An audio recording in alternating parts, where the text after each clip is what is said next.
you yourself conceded that you're getting rid of oughts, right? Yep. But you haven't shown that those are actually required in morality. And if they're not, then I'm not changing the subject. You just got the subject wrong. I guess I don't understand. Are you just stipulating a definition of what morality is? No, I'm using moral intuition and moral progress to try and define it from following the evidence. I'm trying to understand, so you're saying that you're discovering what it is that people mean by the word moral? No, I'm saying that reality gives us moral intuition and moral progress, and then we refer to those sentences, and so I'm trying to discover what reality caused us to feel as moral intuition, moral progress. What we refer to doesn't make a difference. No, but I'm trying to understand what it is that you're picking out when you say moral, right? If you moral say definite moral progress. Somebody's breathing into the mic. I can't hear you. I thought you said it was a definitional claim that moral. No. That's ask yourself is making that dumbass assertion. I never said that. My claim is I'm following the evidence of moral intuition and moral progress and using that to try and make a definition of what it is we're looking at. What do you mean by make a definition? Like if we find things that fall and we try and make a formula that calculates how it falls, we find like a definition of gravity, F equals ma. So if we find principles of morality, like moral intuition, moral progress, we can try to describe those with English words, and that's a definition. So gravity by definition, it's a definition of gravity. So you're using definition to mean something like synthetic idealism? Yeah, pretty much. I'm just using the words to describe the phenomenon. Which I've... okay, but so... You outside? Like there's wind blowing in your mic, I think. Jack, your phone is particularly bad, yeah. I see. So the idea is something like... we have this common concept, moral, and we're trying to understand what it picks out. And what it picks out is what was it that you said it was? Something involuntary impositions of will. Involuntary impositions of will, right? Yeah. So I guess I'm not of will as opposed to voluntary ones, right? Yeah, a voluntary imposition of will is like deciding to pick up weights. Like you can decide to voluntarily impose on your will. It's definitely possible. Yeah, I didn't will to do that or anything. Fucking idiot. Moron, you can voluntarily impose on your will. It's like increasing the difficulty on a video game. It's super obvious, moron. Jack, what were you saying? Well, I don't understand, presumably that's not going to answer to everybody's... Answer to everybody's what? You cut out. Everybody's concept of what the moral... That's true. I don't care what people's concepts are. People have a concept that the world is flat. Their concepts are irrelevant. It's not meant to literally answer every concept of morality. I mean, are you asking, would it account for all possible intuitions of morality? No, obviously there are some intuitions of morality that would not agree. That's fine. Well, I don't understand, right? So some people are going to have different moral intuitions, and you're appealing to moral intuitions? You're appealing to what you say coincides with people's moral intuitions, and you want to say it's this thing, arbitrary impositions of the will, right? But then there's going to be some people whose moral intuitions don't coincide with that. Right. So I would say I'm looking at the evidence of moral intuition and moral progress, and I'd say that if theirs doesn't agree with this definition, then it's one of the contingent kinds. Like we have changes to our morality, like LGBT rights and women's rights and abolishing slavery. People had intuitions that those things were moral at one time, but given some kinds of changes in the culture and society, then those stopped being seen as moral or justifiable. So I would say that the disagreement we have is due to the cultural differences and those limitations, and they aren't describing objective morality, they're just those contingent things that we learn through society. Whether they have certain kinds of things they disagree with wouldn't be a problem for my model, because those are the contingent kinds that don't have anything to do with objective morality. They're just the ones that were convenient for motion of the social hierarchy. Seems like what you're doing there is not really like offering a philosophical account of morality. You're just offering some kind of like psychological account, like some kind of empirical thesis. What would be the difference? Like, what do you mean, like an a priori account of morality versus a posteriori? Because yeah, it's definitely a posteriori. Yeah, but it just sounds like what you're saying is I have a hypothesis as to what it is that explains the majority of people's moral intuitions or something like that. Yeah, I'd say I use that to try and discover a phenomenon, kind of like how Newton said, I have a theory of explaining why stuff falls. Like, he didn't actually know what actually caused the stuff to fall. He didn't know what the ontology of gravity was. He just created a formula to describe it. But that just seems like not a philosophical project. Sure it is. Every scientific project starts with philosophy. Well, I just mean that all you're doing is making some kind of empirical. Well, right. That's kind of how you do it. That's the point. That's what makes it objective. Yeah, but I mean, if to have an empirical debate, we would need something like, controlled studies or something. Yeah, and that's why my model makes testable predictions about what we will feel in the future. Yeah, but I just what is there really to debate? Like, I don't have any investment in any empirical claim of that kind. That's okay. I don't care. You don't need to. That's fine. Well, Godless Girl wanted there to be a debate about something. But why? What is there to debate? I mean, it's like he's making some kind of scientific claim. I haven't seen any studies that support the claim. I don't really understand what the dispute is.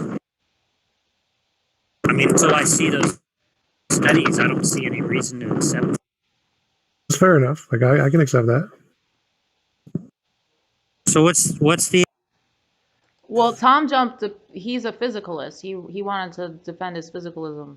That's what that's what he requested the debate to be about. Ask yourself, just talking about the morality. You invited me on here and said something about that. I didn't. Either one was fine with me. I didn't care. So yeah, Godless said you had arguments against physicalism.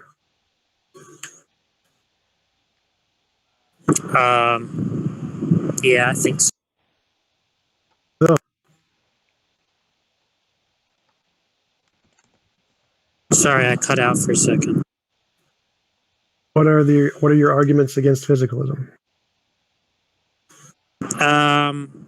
Well, I would usually appeal to rule following considerations.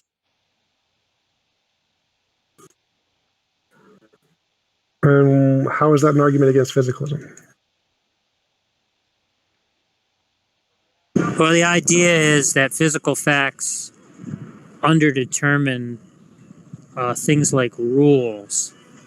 And so if mental facts are normative, they can't be reduced to physical facts because normative facts are basically just rules. Okay, well, I reject that. I think that moral facts can be reduced to physical facts. So would that apply to any rules, like logical rules you make the same argument for? Well, I think physical facts will underdetermine logical rules, yeah. Can you please definitely time? How so? Because as far as I can see, that the logical rules follow as descriptions of reality. So that's not, the logical is kind of determined by reality, not the other way around.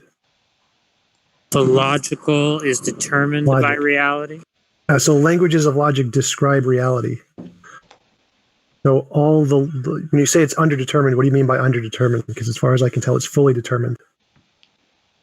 Meaning that appealing to the physical facts alone can't give you a complete account of that phenomenon.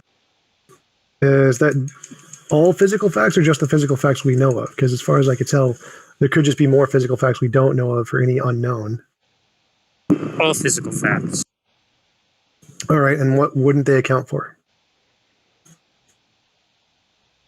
Well, they wouldn't be able to. They wouldn't be able to furnish you with a way of distinguishing, let's say, following one rule correctly versus following a deviant rule incorrectly, right? So presumably there's a fact of the matter as to which rule is being followed. But if you appeal to the physical facts alone, you can't actually individuate those two things because the physical facts are consistent with both interpretations. As far as I know, it's only consistent with both interpretations because we don't have all the physical facts. If we had all the physical facts, then we would be able to distinguish between them. Like specifically using physics examples, if we had all the physical facts, we'd know which physics example was correct, which interpretation of quantum mechanics was correct, and we'd know which were incorrect. I don't know of any two interpretations that could exist that wouldn't be discernible through the physical interpretations, physical facts. You give an example of two interpretations that wouldn't be able to be distinguishable by physical facts. Yeah, so if, for instance, if somebody were to be asked what are 67 and 58, right? And the answer they gave was 125, right? Okay. The same physical facts that would be appealed to account for their intention to follow the addition rule, which they would have performed correctly, could be appealed to equally well to account for the fact that they were intending to follow the quaddition rule, some variation of the addition rule, which it would be the incorrect answer to. So in other words, the same physical facts could be harmonized with correct application of one rule and incorrect application of some deviant rule. And why would that be a problem for physicalism? Well, it would just mean that that if there's a fact of the matter as to which rule is being followed, right? The fact that the same physical facts can be appealed to in both cases just means that it's in virtue of something other than the physical facts that there's a fact of the matter as to which is the rule, which rule is correctly being attributed. Again, I would argue that the physical system does determine which one of those metrics is correct. So if we took a bunch of rocks and just added them up and put them next to one another and they added up to whatever number you talked about, we would say whatever system of math that works is the language we're using to describe how reality works. But the language we're using, the math and logic, isn't reality itself. It's a language we made up. And so we could make up multiple different kinds of languages, one that's right and one that's wrong, and get the same result. But that doesn't tell us anything about reality. It's not that there's a contradiction in reality there or some underdetermined aspect of reality. It's the fact that we've just made up languages and there are different kinds of languages that can describe the same thing. There's still only one thing occurring. I wasn't talking about what, in virtue of what is the application of the rule correct or not, but rather attribution of the rule. In virtue of what is the attribution of the rule? Like what in reality, which system in reality is governing the thing that causes the math to get to that result? No. I'm saying that when we attribute to somebody the intention to perform addition, which they then perform correctly, right? Their behavior or their dispositions to behave, right, can be appealed to just as well to attribute to them the intention to perform quaddition, which they would be performing incorrectly in that case. Right, but what does their intention have anything to do with there not being physical facts? Because all of that can be explained by physical facts in their neurology. So what about that can't be explained by physical facts? The correct attribution of the rule that they're following. Again, so that's all just conceptual stuff in their head. So could be. It's just, but I'm not sure which part of that would not be explainable by physical facts. Yeah, He I'm just saying said that the which part. conceptual stuff can't be explained by the physical facts. Why would that not be explainable by neurological processes in brain chemistry? Because those would be consistent with attribution of both rules. I'm not sure, because I believe if one person has a particular brain chemistry to do the quaddition, there's going to be a difference in that brain chemistry than the brain chemistry to do the addition. So there would be a difference. No, I don't see what the logical bar is to appealing. I don't see what the logical bar is to appealing to the same facts about the brain states, right, as a way of reducing the counterpart. Jack, you have a Right. lot of, there's wind. Why don't you give him the robot argument, the analogy? Maybe it'll dumb it down a little for him so he can understand more. He seems confused. No, I understand perfectly. So the argument is that if quaddition is in any way different from addition, which you're arguing it is, and there's some ontological difference there, then there's going to be a difference in the brain that corresponds to these two things, and it's going to be a measurable difference. If there is no difference between quaddition and addition, they're doing one right and one differently, then they're just calling it different things. They're just, ask yourself, they're just changing the definition. Actually no substantive difference between the two. So for there to be a substantive difference between quaddition and addition, there has to be something that would cause a mental change in neurology from one to the other. I'm saying that those physical facts that you're trying to appeal to can be appealed.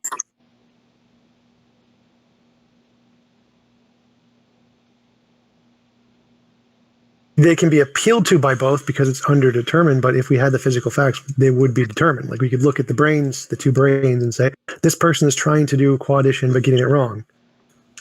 Jesus, you're so fucking stupid. Yeah, I'm saying that those facts that you're appealing to underdetermine the mental fact. Right, and I'm saying that's not the case. Like they determine the mental fact. Like we can just look at the brain and say, this person is trying to do quaddition. We can tell by the structure of their brain state. Well, I just don't understand what is the logical bar. You cut out. Yeah, I don't understand what is the logical bar to appealing to the same facts about brain states, right, which are being used to reduce the mental state, which are being appealed to as a way of reducing the mental state to one rule, right? Why couldn't you appeal to that to as what the intention to follow the other rule is identified with, right? Well, if we're saying reality is governed by one particular set of systems, then it's going to have certain consequences. And if there is no distinction between the consequences in that system and a different system, then we can't tell a difference purely by our ignorance, not because there isn't one. So the fact that we can't tell a difference doesn't mean it isn't going in a particular way. So again, the two languages, quaddition and addition, because they're purely just math systems of language, we can make synonymous systems of language to describe reality. And we may not have the physical ability to distinguish between those two purely based on our ignorance, but that doesn't tell us anything about reality. There's no problem there for reality working in one way. It's like, I don't see why you think this is an issue.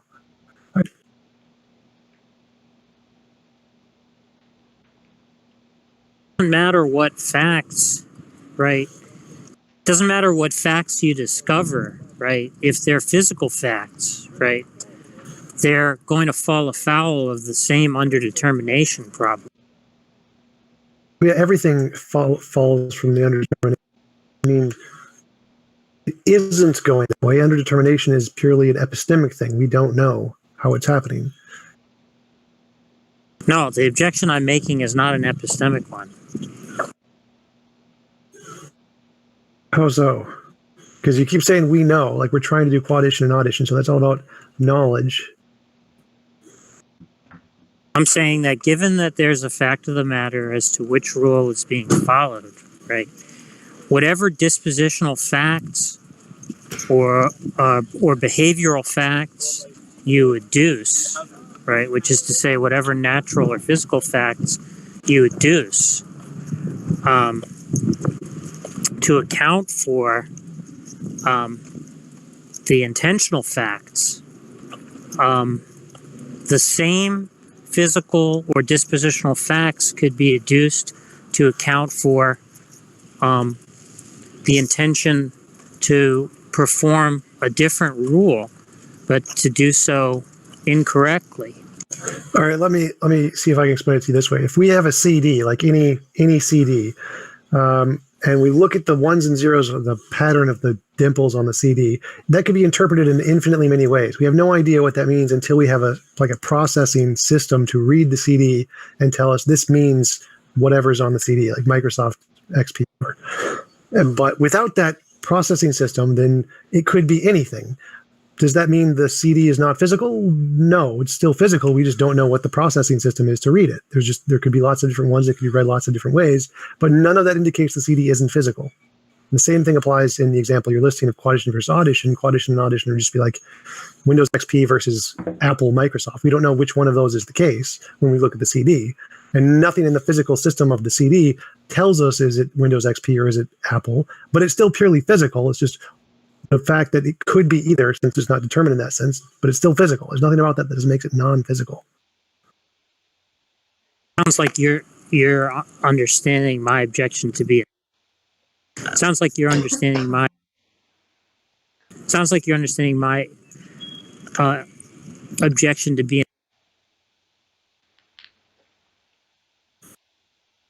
And what? I said it sounds like you're understanding my objection to being. Yeah, I think I understand your objection, but agree with. You're understanding it to be an epistemic objection. No, But I'm not making an episode. No, I'm not saying that, because if we look at a CD, like the CD, the ontology of the CD, there's nothing that we can look at on the CD physically to know whether it's Windows XP or Apple. There's absolutely, we can dissect everything about the CD and never ever know that. There's nothing in the physical system that determines is it Windows XP or is it Apple, because there's lots of different ways that the system that's reading the CD could work to read that in different ways. That doesn't mean it's not reading Windows or it's not reading Apple. It's still reading one or the other. And there's nothing in the physical system that we can tell for certain which one it is. But that doesn't mean that there is a non-physical aspect to the CD. It's still purely physical. I imagine me and Jack both agree the CD is purely made of matter. It's not. But then in that case, in virtue of what, is there a fact of the matter about it? Which it is. I mean, it is either one or the other. My CD is for Windows. In virtue of what? Yeah, but in virtue of I can put it in the computer and it runs on Windows XP and not on Windows on Apple. So I take the system and I apply it to whichever system is being used to see what can read it. But I'm not understanding, right? Like if you're saying it's one rather than the other, but the physical facts don't determine whether it is one or the other, right? Then it has to be some non-physical fact which determines that. No? Why would it have to be some non-physical fact there? Because there's no non-physical fact in the CD. Saying the physical, because you're saying that the physical facts don't determine that it's one or the other. Right, you can put the CD both in an XP and an Apple computer, just won't read one or the other. Look, it's a simple logical point, right? No, I understand what you're saying, but so find where in the CD is there a non-physical thing? Like, do you think the CD I'm holding is not purely physical? Well, I'm just saying that if the physical facts, right, do not determine whether it is one or the other, and yet there's a fact of the matter about whether it is one or the other. It just logically follows that it must be in virtue of a non-physical fact that it's Right, but I just gave you an example of a CD who has exactly that quality of it. There is no physical fact about the CD that can determine whether it's one or the other, but we both agree it's still physical. So your analogy fails there because it's not just the physical facts of the thing we're looking at, it's whatever's reading it also. But then you're just appealing to another set of physical Right? talking. Right, that's part of the analogy. So again, just using the CD, tell me which part of the CD is not physical. Yeah, but look, I'm just saying that if there's a fact of the matter about what's being attributed, and it's not physical facts which determine which of the two, let's say, normative facts it is, right, or intentional facts it is, then it must be in virtue of something non-physical. Right, I'm saying that's a false dichotomy because I can show you exactly that. I can have a CD right here in my hand, which none of the physical facts can determine whether it's Windows XP or Apple. But that is false to say that it must be some non-physical thing. If you're saying it's a false dichotomy, you're saying there's a third option to it being either physical or non-physical. But saying something is either physical or non-physical is a true dichotomy. No, I'm saying that the physical facts don't need to tell us everything about how it's operating. That's not a requirement of the physical facts. They don't need to give us all of the information. You see, now you're falling back on the epistemic and Right, because anything that refers back to the mind is going to be epistemic. It's purely a matter of ignorance, not a matter of what is actually the case. The problem is the reason we can't differentiate between quadition and audition isn't because it isn't one of the case. It's just because we can't get absolute knowledge. I mean, you're essentially just making the same argument Plantinga does with his naturalism. Well, we can't know these things. Our brains can't do this. Like, Tom, yes, he's not we can do it in the arguing. Matrix. He's not arguing about whether we can know it. He's arguing about whether there's a fact of the matter. No, I understand what he's attempting to argue. The problem is the reason his argument fails is because it falls back on the epistemology, and he just rejects the epistemological argument. So because it is purely epistemic, his argument always fundamentally will rest on an epistemic premise. That's why it doesn't work. It's always going to be epistemic. We can't know, like what we know doesn't matter. Is reality operating one way or another? Yes, presumably. But Tom, you must be following. He's just saying if there's a fact of the matter, and the fact of the matter isn't determined by something physical, then it's determined by something non-physical. You have to push back by either saying there's not a fact of the matter, or that the fact of the matter somehow is physical. Or it's not determined. Yeah, that's saying there's not a fact of the matter, isn't it? Like quantum mechanics, you have determined things and random things, but I don't know if that qualifies as a fact of the matter or not. So why don't you just try to clearly answer to him? Do you think that there's a fact of the matter about whether they're doing quaddition or addition? Yes. And do you think that that fact of the matter is determined by something physical? Yes, sort of. Okay, and you don't think that anything non-physical plays into determining what the fact of the matter is? Yes. Also, saying it might not be determined, just saying it's a fact of the matter, like that's kind of all that we need right there, right? Like, if it's a fact of the matter, it's determined by something. That's kind of like part of what it means. No, that's because there are facts of the matter in quantum mechanics and they're not determined. So I don't. Correct. I don't know What does Jack mean by determined? He just means yeah, we're talking about it being true in virtue of something, right? Right. Yeah. So if it's true, just use the word true in virtue of then if you want, Tom. It's like, so there's this fact of the matter, and it's either true in virtue of something physical or it's not true in virtue of something physical, right? Okay. Okay, so do you think that the fact of the matter about which rule is being followed is true in virtue of something physical, something Yes. non-physical, or there's also, I guess, the option of both somehow? Physical. Okay, so that's what you have to explain to Jack. Again, I would just say it is determined by something physical, regardless of whether or not we can know it. Yeah, but I'm not making an epistemic objection. That's the thing, you are. It's like, if it can be determined that it is, like, there's one apple in front of me, or whatever numerical analysis you want to do, and we can't tell the difference between whether it's addition or quaddition, running the show behind the scenes doesn't make a difference. It doesn't make a difference if there's multiple different systems of physics that could operate in the same way. One of them is the case. I'm not saying that the problem is that we don't have access to the facts, right? I'm saying the facts in virtue of which the attribution of one rule rather than the other is the correct attribution, right? What I'm saying is that appeal to the physical facts alone, right, can't actually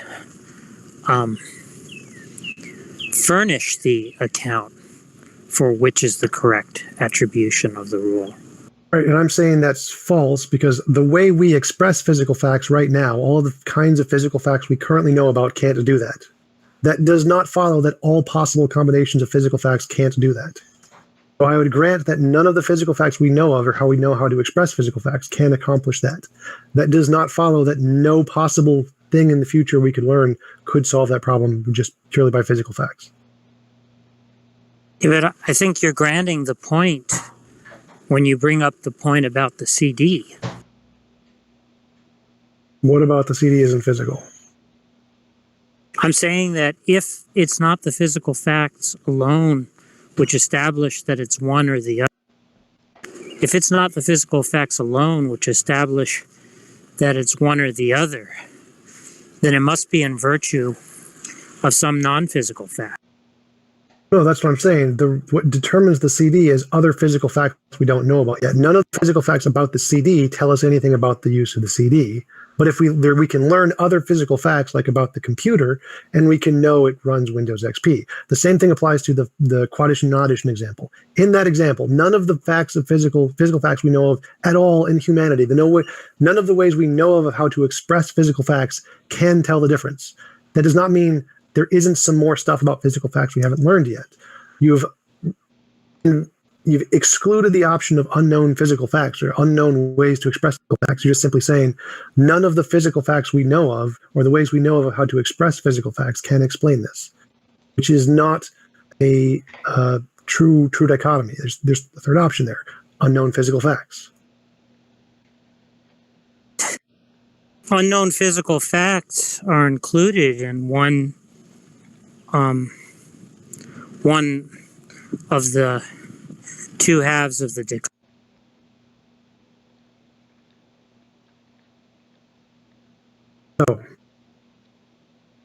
Oh my. When I say physical facts versus non-physical facts, when I say physical facts versus non-physical facts, I'm including within physical facts either physical facts which are known or unknown. Right, and I'm saying that all of those things are going to be determined by physical facts of some kind. All of what? Quaddition or addition, it will be determined by physical facts. Yeah, but that's just not addressing the objection. What do you mean? The objection is that that whatever physical facts you adduce, right, to establish whether it's one rule or another, could be equally well adduced to establish that it's the other rule. Right, and I rejected that. Remember I said that, like, look at two brains, one doing quaddition, one doing addition, there will be a difference. So my argument is there will be a difference physically. There will not be a perfect equivalence between two cases. It's purely epistemic. We just don't know. There will never be like an ontic in reality that can be interpreted or that can actually be two different ways unless it's quantum mechanical in some way. I don't see what the logical bar is to there not being a difference. What do you mean, logical bar? I don't see what logically prevents the two brains from being identical.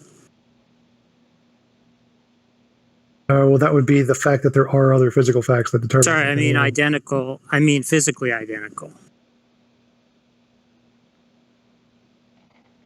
Again, if you're saying there's two different systems, quaddition and oddition, and there's a difference between the systems. Yeah, I'm saying there's a difference, right? I'm just saying that the difference is not a physical one. No, that's the part I'm saying. That difference is going to be a physical one. So whatever difference is. What's the logical bar? There's a difference. What's the logical? But the question is, what's the logical bar? Right. So I'm saying if you're saying there is a difference between these two systems, system A and system B, then whatever that difference is, that's the bar. No, what I'm saying is that. What I'm saying is, right, since the same physical facts can be adduced to establish that it's one rule rather than the other, they can be used to establish either rule. I don't see that there's any logical bar to the two brains being physically identical, and yet they're still being a. And that's if you say there is a difference between quaddition and oddition, whatever that difference is, that's the bar. That difference is going to cause a physical difference in reality, or there is going to be a physical difference that causes that. I'm saying, again, I don't see why it has to be physical, or how it even could be physical. I'm not sure what you mean. If there's a physical difference, what would cause it? Like if there's a big barrier in the middle of a lake, it'll cause it or a river, it'll cause it to go one way or the other way. So if there's quaddition and oddition, and there's a difference between the two. But see, the point is that the outcomes can be the same regardless of which rule is being applied. Because if one is being applied incorrectly, right, you're going to get the same outcome as if the other rule is being applied. Well, it's just trivially true. Because I'm saying the outcome is determined by the physical forces. So if you change the physical forces, you change the outcome. So if there is a difference between quaddition and oddition, it's going to be a physical difference. The way I understand Jack is take two persons that have different intentions. One intends to do addition, the other one intends to do quaddition. In virtue of what can we say that they can't have identical brain states? No, remember, I already addressed that with the CD. We have a CD with a bunch of dots that are exactly the same. It could be for Macintosh, it could be for XP. That's the exact same analogy he used. It is determined by something physical. It's determined by the computer. It's determined by a different physical fact. So likewise, the brain state of whether he intends to do addition or quaddition is determined by the physical structure of whatever difference is in addition. So if quaddition requires you to multiply by whatever, there's a different transformation, then the physical transformation in that different system will tell you what is going on. Physical difference between the two systems. They are to do different things. If the person intends to do addition, then the part of their brain where they associate addition with that particular system of whatever addition physically is going to light up. And if the person wants to do quaddition, the part of their brain that wants to do that multiplication times 3 area is going to light up. Okay, well, but are you saying there's a logical contradiction in the case where two persons that have different intentions could have identical brain states? No, I'm saying it's just physically going to be determined by something. It may not be determined by the brain. So we could have two differing intentions with the same brain states, and I think that's what Jack is getting at, right? Remember, I already covered that. If we were not privy, wait, stop! I literally already covered this. The CD example is exactly that. The CD could be for Mac, it could be for Apple. It's just doing Apple wrong. Has the exact same physical structure. You cannot tell the difference one way or the other. Is it Mac? Is it PC? No, you could.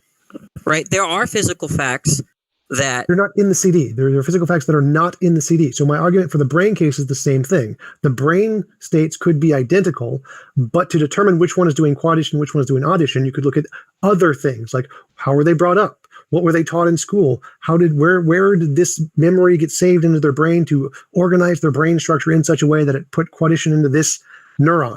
Danny, you could look at the other physical facts. This has been going on a long time. He's very confused. Will you give him the robot analogy? Are the CDs identical? Yes. The CDs are. So you're telling me a Windows CD is identical to a Macintosh? Remember, his analogy is they're trying to do quaddition but doing it wrong. Analogy. So take my analogy instead. I'm not talking with you. I'm talking with Jack. So again. Wait, Jack, am I not getting at what you're saying? No, I think you're getting it. Good. Okay. So Jack, what? Jack, so stop. So again, Jack, your analogy is there are two brains. One is trying to do quaddition and getting it wrong, and the other one is doing addition and getting it right. Is that correct? Yeah. So if you have a CD, wait, one is doing addition. One is doing addition correctly, and one is doing quaddition incorrectly. Exactly. So if you have a CD, which is the same, it's trying to do Windows XP and doing it correctly, and another CD which is trying to do Apple and doing it incorrectly, but is doing Windows XP, that is exactly the analogy he's using. So I got the analogy exactly correct. Then the CDs would be persons, just to clarify. Right, they're the exact same. Yes. Okay, so I'm talking about that's fine. That's basically the analogy that I gave, right? Take two CDs, persons, right? And one of them tries to install Mac, and the other one tries to install Windows. CDs could be physically identical. But yeah, I covered that. I said what determines them is not the physical shape of the CDs, but in the case of people, their upbringing. You could say. Not so sure if we disagree, right? Are you saying that it's possible that the CDs are physically identical? Oh my God, I've already said yes to that like four times. Then, obviously, then my you have a problem on your hands. No, I don't. I've already solved it. So my analogy uses two identical CDs. So my analogy already answered that like an hour two ago. Physically identical. The analogy that Jack gave is that they would be two physically identical CDs. Is literally what I said. So that was literally my example an hour ago. Catch up, kid. So back to the point. What physically determines there's two brains. One is doing addition correctly. One is doing quaddition incorrectly.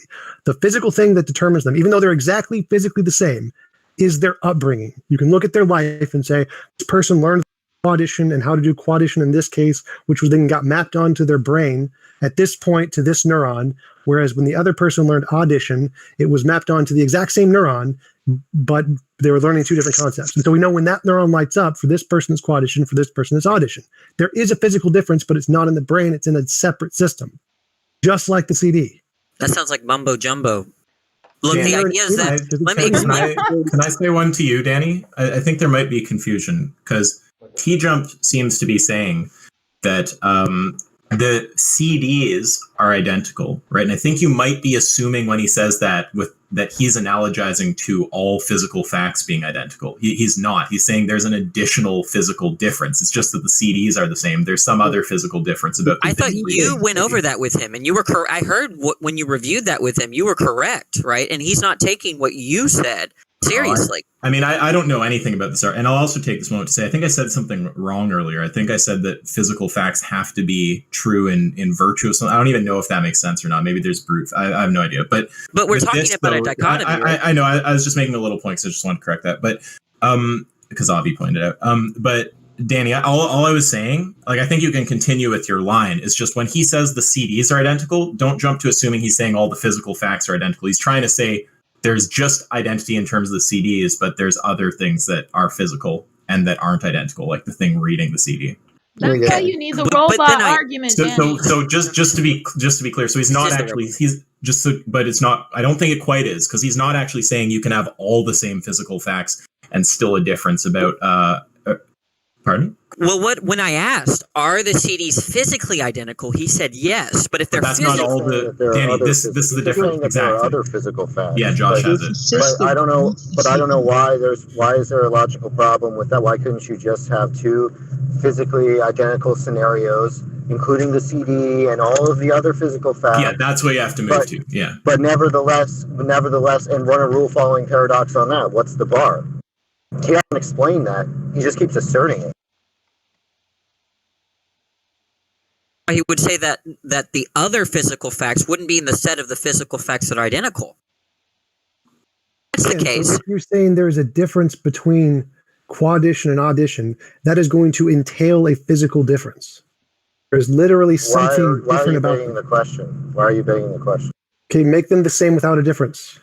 How can they be the same without a physical difference? Explain to me how they can be different without being physically different. Because there's no contradiction in saying that there's one. Explain to me. I haven't even answered. Right? Let me finish. There's no contradiction in saying that one CD intends X and the other CD intends Y, and they both all have the same physical properties. They're all identical. All the physical properties are identical. There's no contradiction there, and you're not going to find one, Tjump, and I predict that you will not try to find a contradiction there. And Tjump, just to be clear, you understand he's not just talking about the CDs being the same. He's talking about the CDs and the computer reading them, and every other physical thing is the same. I did not understand that when I said the CDs were physical. I was referring specifically to the CDs.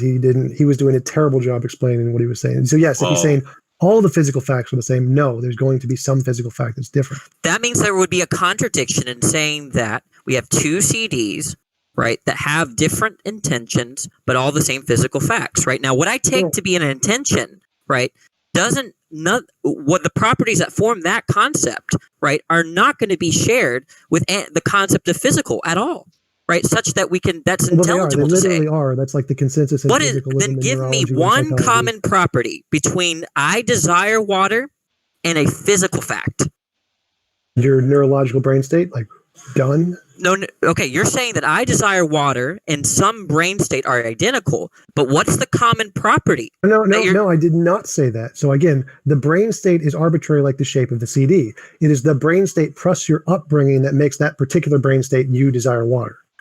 Do you not think that desires are the same thing as particular physical states like brain states? I thought that's your claim. You're a physicalist, right? They are, but the particular shape of the brain is determined by your upbringing. That's irrelevant. I'm not talking about what was responsible.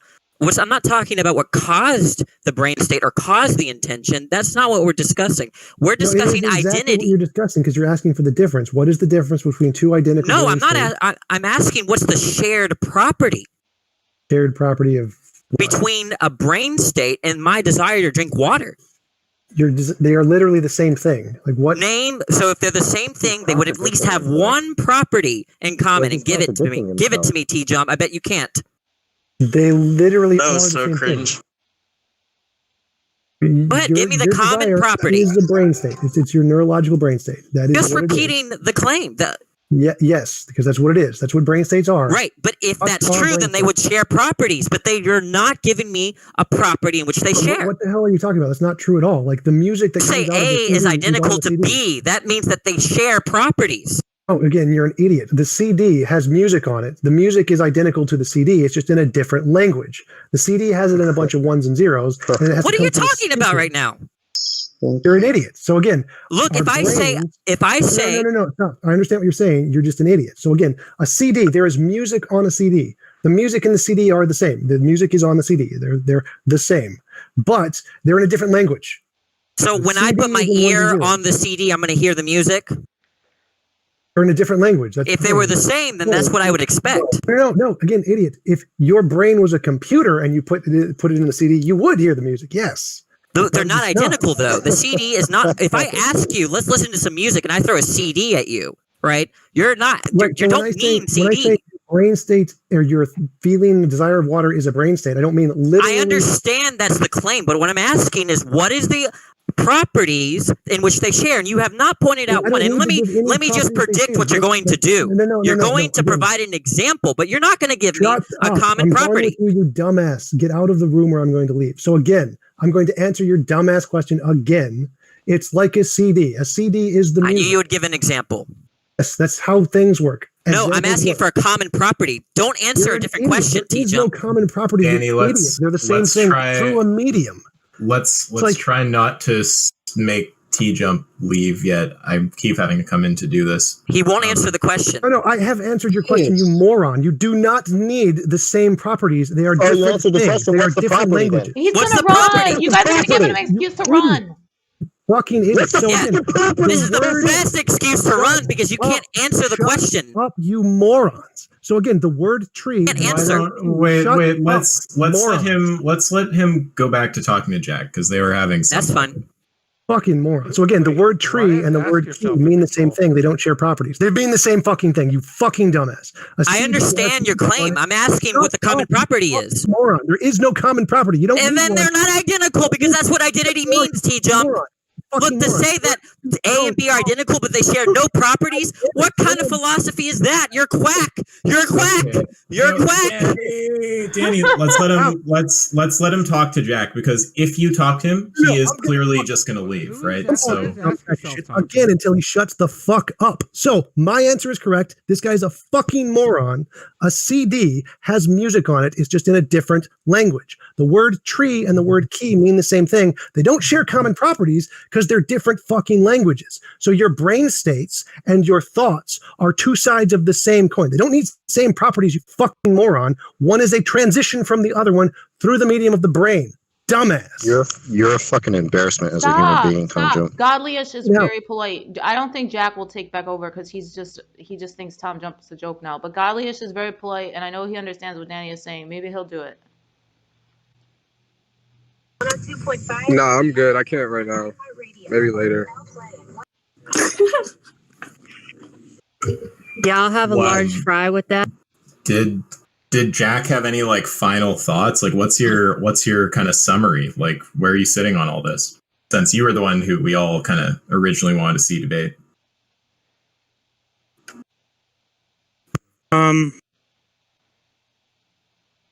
Well, I You don't have mean, to get back into it. You can just give a closing or something. I'm just curious what your final take is. Yeah. well, I think Josh is right that he just keeps asserting that there's a physical difference, but he's not actually offering an argument that there's some logical bar to the two systems being physically identical, and yet there being some fact of the matter about two systems being some fact of the matter in virtue of which the two systems can differ. It's not a logical necessity. There could be dualism, and so there could be two physical states determined by some other non-physical thing, but it's not a logical necessity. There can be a physical system determined by just physical stuff. Well, but then in that case, right, it just seems to be the case then that the physical facts will underdetermine these other facts because Well, you can I have an get that. identity. I'm saying those other facts, whatever they are simply just describing the physical system. So they can't be underdetermined by the physical system because they're only describing the physical system. So if there's something else that you're describing, that would also entail some non-physical thing, but it's just not the case that there are such things. But what do you mean? I mean, if you can have there be a fact of the matter, even though the physical facts are the same, what that shows is that the physical facts underdetermine the facts that are to be explained. Right, and I'm saying it's possible that dualism is true. So it's possible there is like an idealistic consciousness non-physical thing, and if that was the case, it is possible that there is two physical facts which are exactly identical determined by this idealistic thing. But in reality, there is no such. Yeah, but see, what's actually required, right, is to show how if you can appeal to the same dispositional facts in the attribution of each of the two rules, how the dispositional facts are sufficient to account for the normative fact. Right. And I'm not making that argument. I'm not saying there can be two exactly identical physical facts if everything in the physical universe is the same that mean two different things. I'm saying for them to mean two different things, there has to be a physical difference between them. That's my claim about reality is that if there is a difference between these two systems, it's going to be a physical difference. There's no logical contradiction there. There's no logical necessity that it has to be this way. There could be an idealistic thing there, but it isn't required. So your argument as a deductive argument for idealism does not work because it is perfectly possible that that system is determined physically. Because if our language, quaddition and oddition, describe physical concepts, then they can't be identical. They have to be different if our terms refer to physical things. That is perfectly logically coherent. I mean, if the physical facts can be identical, right? No, I'm saying they can't be. That's right. I'm saying that our terms, quaddition and oddition. But you are saying they can be. Saying it's logically possible. Right. What I'm saying is that in our reality, when we talk about quaddition or oddition or any kind of concept, we're talking about a physical concept. And so for there to be a difference, it has to be physical, given what we know about reality. Now, it's possible there is an idealism. It's possible there is a different state. It's not logically necessary that everything is physical, but the best evidence we have is there is no such example. Now, if you can give an example in reality where two exact things that we know of that are not physically determined, that would be great evidence for your arguments, but we don't have any. We have no examples of things in reality that cannot be determined physically.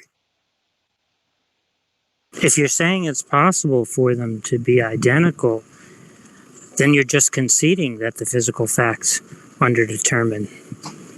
I'm saying it's possible for physical facts to underdetermine. That's possible in a universe, but it is not the case in any facts we know of in our universe. Like, it's possible there is a unicorn in a universe. It's just not in our universe. We have no reason to believe in unicorns. So I grant the possibility that there is two identical physical facts that are underdetermined by physical causes and have an idealistic cause. It's possible.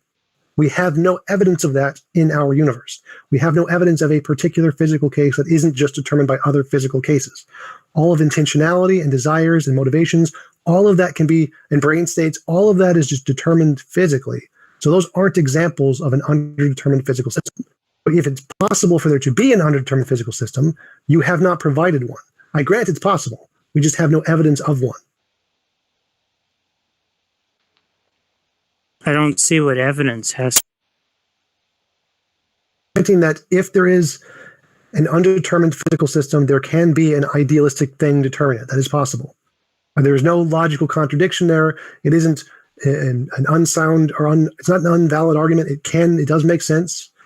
I'm arguing it's just not the case. It's not a deductive argument for physicalism, because I can just say all facts in reality are determined physically.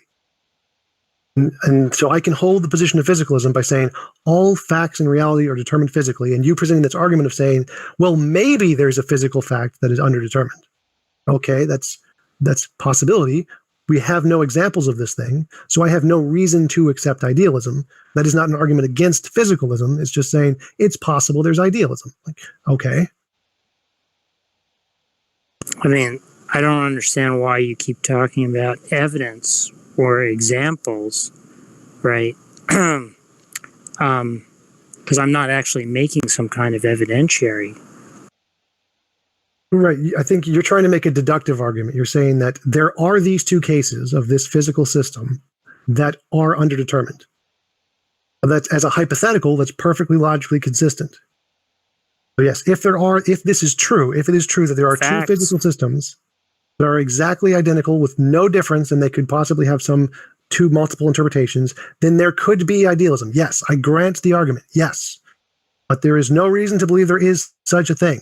But yes, that is a good argument for a hypothetical. It is not an argument against physicalism.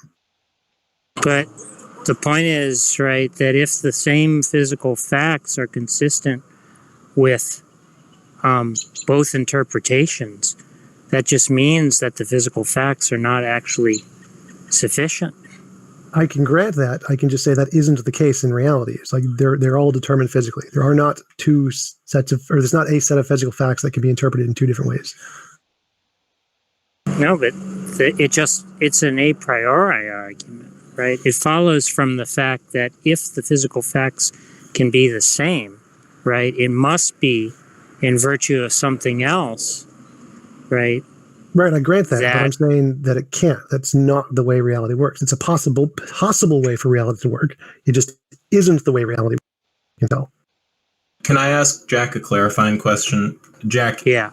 If are you saying possible for the physical fact, logically possible for the physical facts to be identical, and then for there still to be a difference in terms of like what rule is being followed or something like this, that possibility means that physicalism is false? Yes. Okay, so you want him to actually derive a contradiction when you say that all the physical facts are the same and there's still a fact of the matter about what rule is being followed. Or all the physical facts are the same and there is still some it could be either way which rule is being followed. Right, and my argument is that I can grant that possibility, but it does not contradict physicalism because it's not necessarily true. Well, it's possibly true. Tjump, I might have spoken, I think I spoke a bit imperfectly there, but I think what he's trying to say is that if you grant the possibility of such a situation, that falsifies physicalism. I think he's saying possibility is all he needs. How so? Because it doesn't at all. Well, I might be mischaracterizing him. Is that right, Jack? That physicalism is false just in virtue of the possibility of because what physically would distinguish that world? Shut the fuck up, dude. Jesus Christ. Jack, what is the answer? Who the fuck are you? I wanted to hear what Josh was going to say. How could you distinguish those two worlds, the world that we're in and that world? Just for clarity of example, what was the example again? We have all the physical facts the same, and then what is the thing that we're saying differs in the example, Jack? Quaddition and addition. Either quaddition is being performed correctly or addition incorrectly? Or vice versa. Okay, sure. So you're saying that simply the possibility of the physical facts being identical and it being either the case that quaddition is being performed correctly or addition incorrectly, the fact of just that it's possible for the physical to be the same and for there to be nonetheless a difference between like two possible worlds with respect to whether quaddition or addition is being done, that's sufficient to falsify physicalism. Is that what you're saying? Yeah, that's right. Right. Okay, so Tjump, he wants you to actually, show it's not possible logically. No, I can grant it's possible. It just does not negate physicalism. Like the fact it's possible for there to be an idealistic thing does not negate physicalism because it's possible it's not the case. It would only negate physicalism if it was necessarily the case that there are two identical physical systems that can be. The last thing I'll say for a bit, but I think what Jack wants to say, and he'll correct me if I'm wrong, is that if the physical facts are the same on physicalism, it's actually logically impossible that there could be any kind of difference left over about whether quaddition or addition is being done. Right. I grant that, but that doesn't mean it is the case. It is possible that is the case. That does not mean it is the case. Like, I don't understand what you guys don't understand about this. So it's possible there is a unicorn in a universe. That does not mean there is a unicorn in this universe. Well, he's saying on physicalism, it's logically impossible, right, Jack? Right. No, I grant that. I just want to know if that's what he's saying. Or you're saying on physicalism, it's logically impossible, right, Jack? It's logically impossible that what? That we have two possible worlds with identical physical facts and a difference about. That's right. Yeah. Yeah. So if it's logically impossible on physicalism, if you grant that it's possible, you're saying physicalism is false. That's what he's saying. No, again, so you've made the same mistake again. I can grant it's possible that there are two physical systems that cannot be interpreted or that can be interpreted in multiple ways. I can grant that's true about a different universe that isn't this universe. This guy thinks that he thinks that his philosophy of mind. You have no idea what I'm saying. Realist, nihilist, shut the fuck up, bro. He thinks that his philosophy of mind is contingent, right? No, so again, this is not a necessity. It's not necessarily true of all possible worlds. Is it logically possible? Yes. It is a possibility.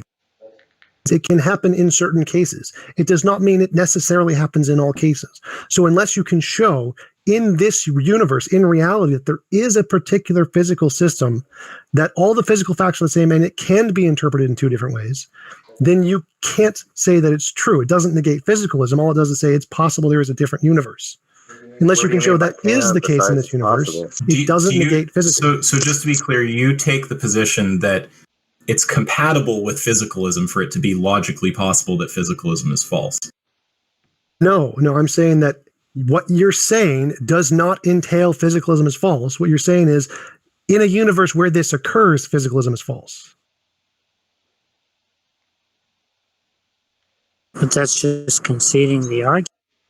No, again, so the fact it's possible there is a universe, or there is possible there is a unicorn. Does that entail there is a unicorn, is a unicorn in this universe? No. So I can grant the possibility that, yes, if there is a physical system like you described, yes, that would invalidate physicalism. I can grant that possibility. That does not invalidate physicalism in this universe. I can grant the possibility of a unicorn in another universe. Definitely. It's not a logical contradiction. Does that invalidate the hypothesis of a unicornness in this universe? No.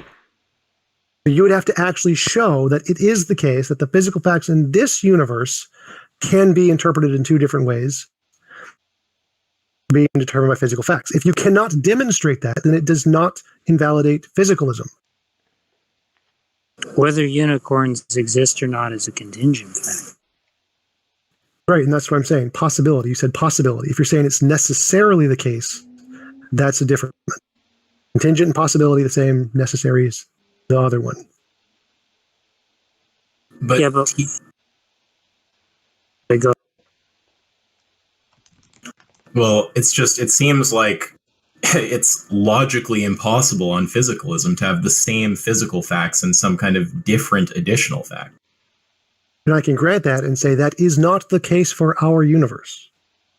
Sorry, if you say, though, Tjump, if you say that on physicalism, it's actually logically I'm just going to refer to that situation where the physical facts are identical and there's still nonetheless a difference. No, it's not logically impossible. So under physicalism, it's not logically impossible. It's just you can't do it with just physical stuff.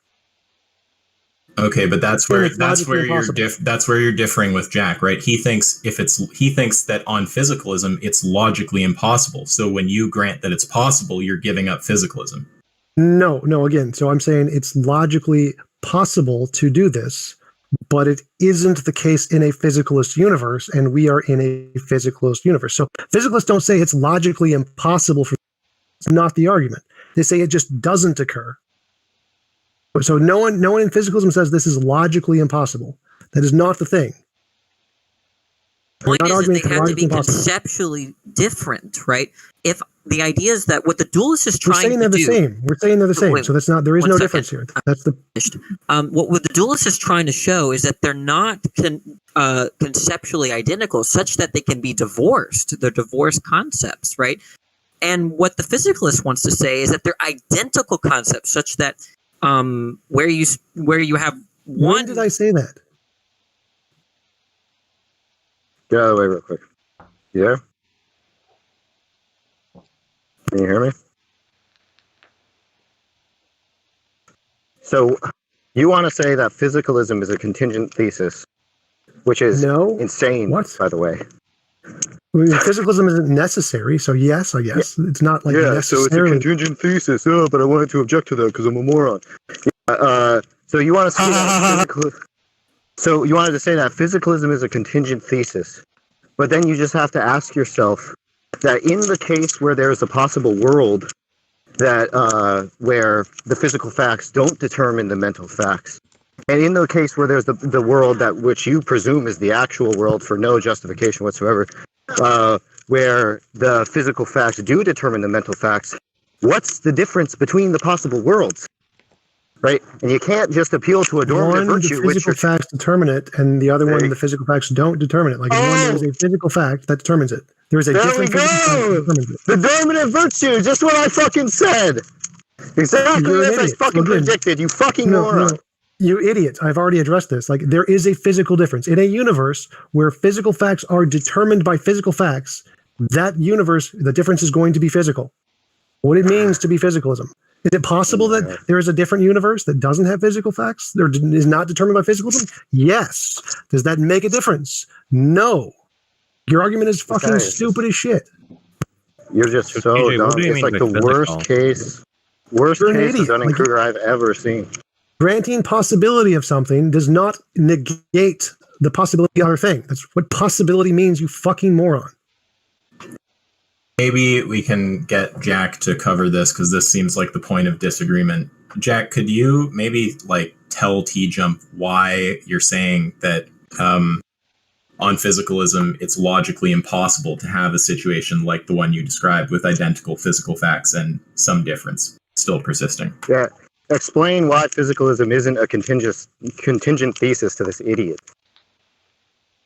Fucking idiots. Like, no one in physicalism says that it's necessary that everything is physical. No one says that, you fucking moron. Whoa, why don't you cite that? Where's the evidence for that claim? Anything that references physicalism, like no one says it must be physical. No one says it's impossible for there to be anything other than physical. You're such a fucking idiot. You think that, like, take a function list, right? Which is a paradigmatic example of physicalism, right? Take a functionalist. You think that they believe that their thesis is contingently true? What the fuck are you talking about? They don't believe it's necessary. Fucking idiots. Don't say, oh, this is the only logical possibility. Yeah, no, prove they do that not to fucking me. say that. Demonstrate that claim.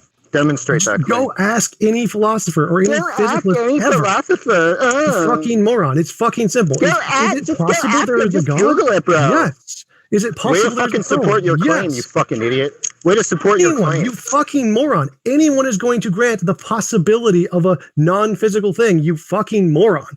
Every scientist grants that. Every philosopher grants that. It's not a logical contradiction, you dumbass. Is that your source? It's kind of like funny to have to actually go here, but like, again, like I'm just going to ask the same thing. Like, Jack, he's the confusion is he seems to think that you can. Tom's view is that physicalism doesn't actually entail that non-physical things are impossible. That's correct. It does not entail they're impossible. It just says they're not the case. It's not necessarily false. Physical things. We're talking about mentality being physical. Yes, you fucking moron. So sorry, was that to me, Josh? Did I say something off there? I was just saying that you could say that there are non-physical things and not be a physicalist about mentality, right? That's the whole point. Physicalism is a thesis about mentality. Yeah, I thought we were talking about the view that only physical things exist. The universe, yeah, that's the view we're talking about. Discussion is about physicalism, not materialism. It can be a Platonist and a physicalist. Canadian Catholic, can you please mute him and keep him muted? Well, let's just Venus. Oh, I Okay, didn't know that fine. was Like, why would you mute that guy? Yeah, don't mute Venus. Wait, Sasha's Venus? No, I'm Venus. No. I mean, it just seems like if you say they're identical, and then you can show that they're possibly not identical, then they're not identical.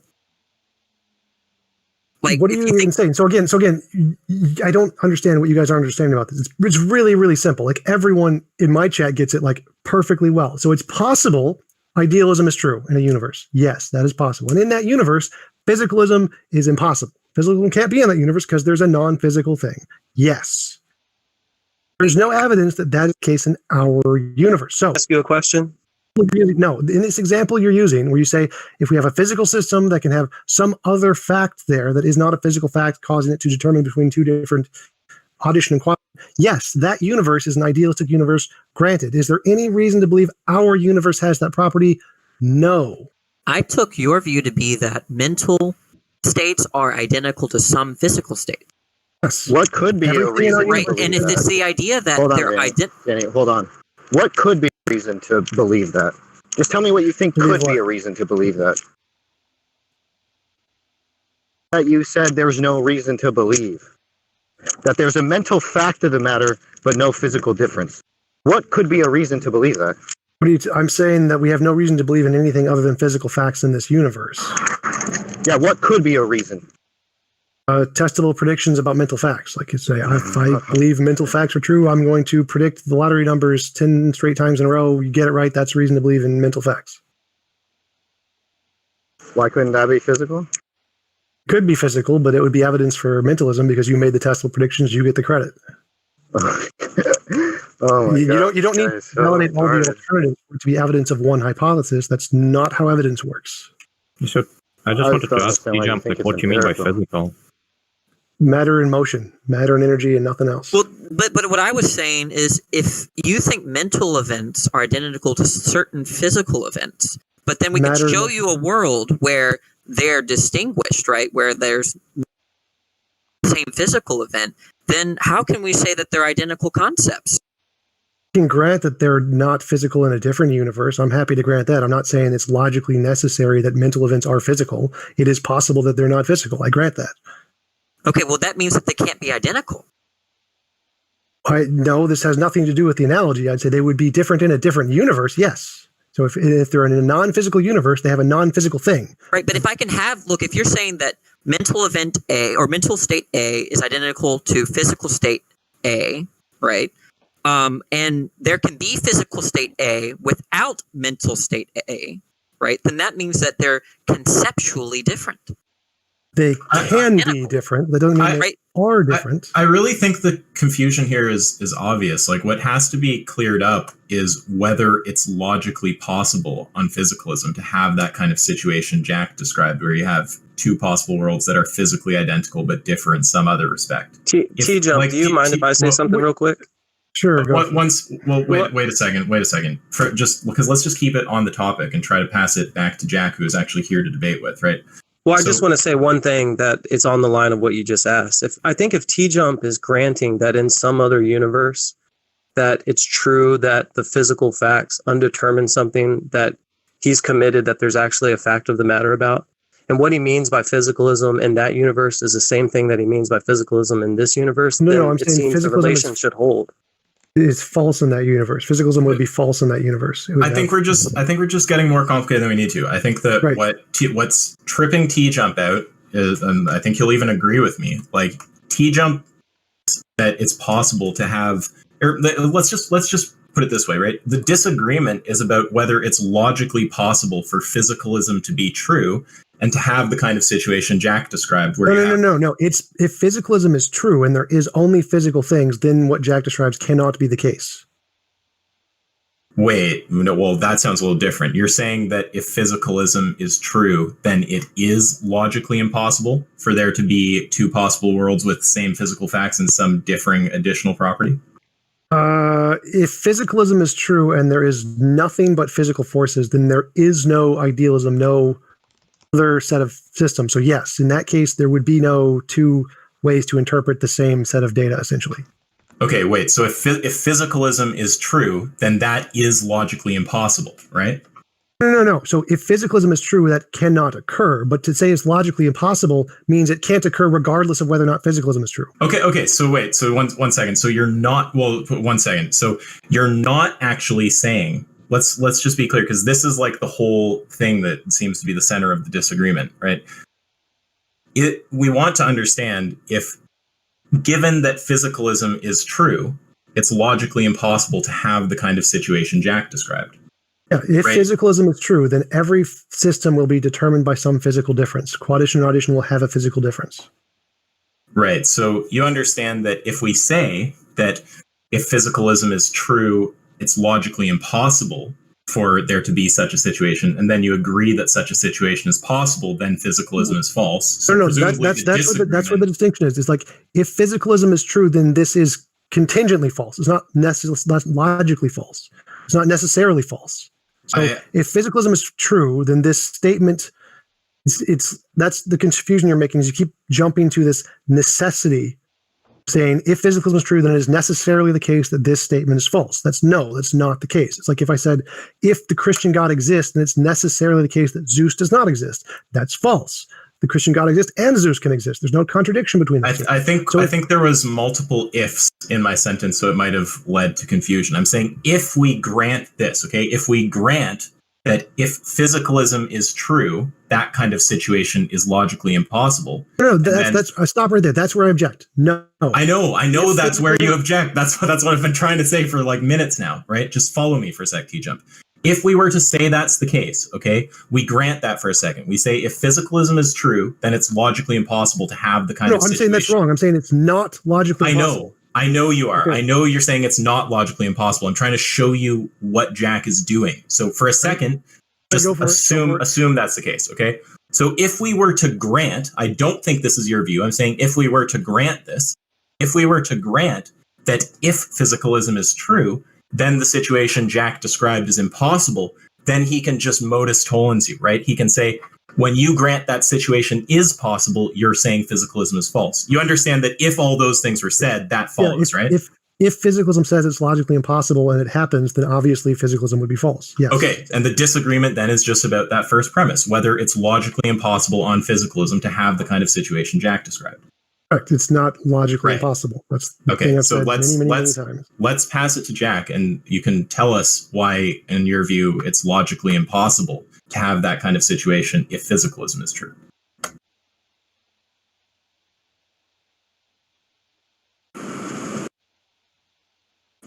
Well, the point is that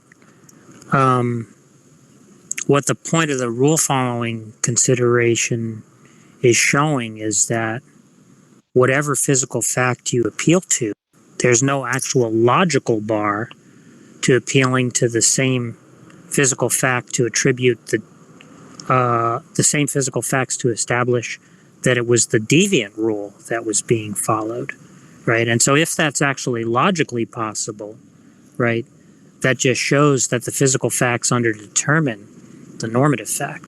And you can do that in any logically possible world. No, again, because that only applies if that is the case. If that is not the case, then it doesn't apply. So if there is a universe where that does not occur, then that can be perfectly fine to be a physicalist universe. If there, unless give an example of a physical system that can be interpreted in two different ways, equally with no physical difference, can reject that. It's not necessarily the case. It's possibly the case.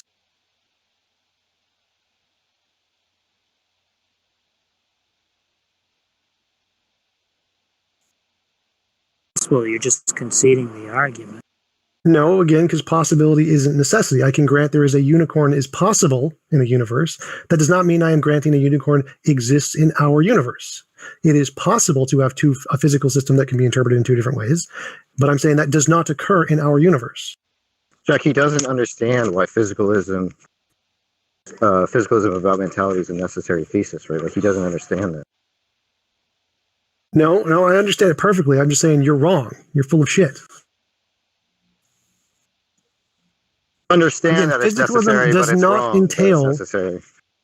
Physicalism does not entail that what you said is logically impossible. No one in physicalism claims that. It is logically possible to have that and to have a non-physicalist system exist. It is logically possible for idealism to be true. I mean, wouldn't physical endeavors about it then just be purely empirical? So dumb. It's so crazy how dumb this guy is. No, I'm just saying that, like, if this was the case, then, like, what would be the point of making any sort of argument for physicalism as people have attempted to? Like, wouldn't you just go out into the world? If this was the case, then yeah, we probably count that as evidence. Why give conceptual arguments then? Like, I just don't see the point in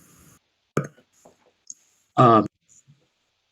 Josh, is this right? Like, if Tjump, if he's saying that there can be a physically identical world where the physical facts underdetermine the mental facts, that world is physically identical to this one. Therefore, if the physical facts underdetermine mental facts in that world, they underdetermine in this world because the worlds are identical. No. I'm not saying that. Not at all. So I'm saying there are two different worlds. One is physical. One is idealistic. One is all nothing but matter and motion. One has idealistic stuff in it also. And in the idealistic universe, what you're saying is occurring. So you have a physical system in an idealistic universe where they're exactly the same and they're interpreted by a separate fact. And in our universe, that isn't the case. In our universe, there is always going to be a physical difference between quadition and audition. In an idealistic universe, there's not. They're going to be physically the same with an idealistic difference. Our universe, it's always going to be the same. What's the difference except X hypothesis? Yeah, why couldn't there be a physically identical world to this one where the physical facts are determined? No, again, possibility. I can grant possibility does not mean this world is the case. Yeah, everyone has to be. If you're saying it's possible, then you're saying that there's a physically identical world to this one. No, possibility doesn't entail necessity. I'm not like an ontolmodal realist where I think possible worlds actually exist. Possibility just means it doesn't entail a logical contradiction. It does not mean it actually is the case. Unicorns do not entail a logical contradiction. They don't exist. So just like your analogy is a unicorn, it doesn't exist. There is no such case in reality that has those properties. Is it possible that there could be? Yes. Is there one? No. It just seems obvious what the problem is here. It seems like Jack's made this argument that's going to show Tom's view is false if it's possible to have the kind of... But Tom doesn't agree that that situation being possible would make physicalism false. But just but what you're not understanding is that it was laid out perfectly when Mikolash laid it out. He said you have two physically identical worlds.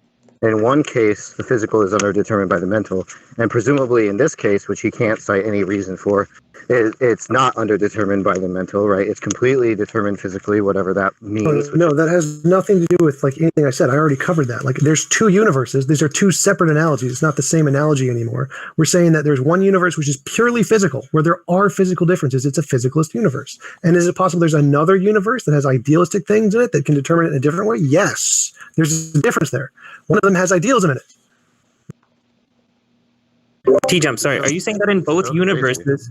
Are you saying that in both universes they are physically identical? No, this is not a comparison between the two universes. Yeah, that's not the point. They have to be physically identical. The other world only differs. No, they don't, because you're not understanding the analogy. I'm not making an analogy between these two universes like that. I'm saying, is it possible for idealism to be true? Yes, there could be a universe with idealism. Is it possible for physicalism to be true? Yes, there could be a universe with just physical things. Both of these universes could exist. There's no problem there. Okay, so there's one world with physical things, and then there's another world with physical and non-physical things. So that means that both of the worlds are the same with respect to their physical properties, but one world has non-physical properties as well. So what Josh is saying is actually true. They are the same with respect to their physical property.